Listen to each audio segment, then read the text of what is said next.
Not too long ago, when it was not 90 degrees every day, we had a stretch of weather where you might not turn on your air conditioning. Good for you, bad for the people who make money off our energy use, also known as Xcel. Xcel Energy just told its investors why pleasant weather is unfavorable weather.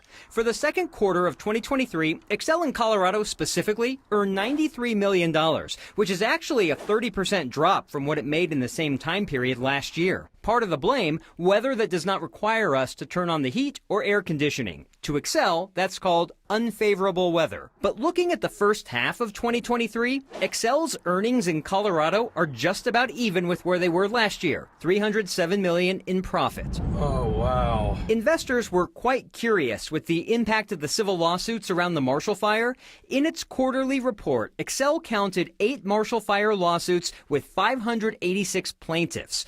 The Boulder County Sheriff's Office blamed the 12 tribes' property for one of the fires that would be known as the Marshall Fire and said Xcel's equipment was most likely to blame for a second fire 1 hour later. We strongly disagree with the conclusion of the sheriff's report, and we will vigorously defend ourselves in court. Xcel's investor report also revealed how much the company's insurance policy covers, $500 million.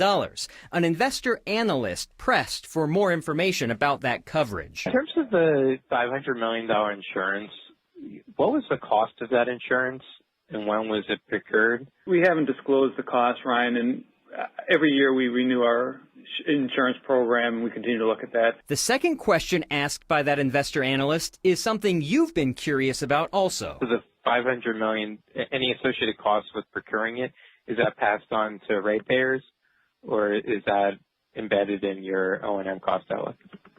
It's recovered through rate cases, yes. We've previously explained that the insurance policy is built into base rates that you pay. So on the electric side of your bill, for example, a base rate is the time of use rate that you see on one of those line items. If Xcel had to pay any legal judgment, it would come from the insurance policy.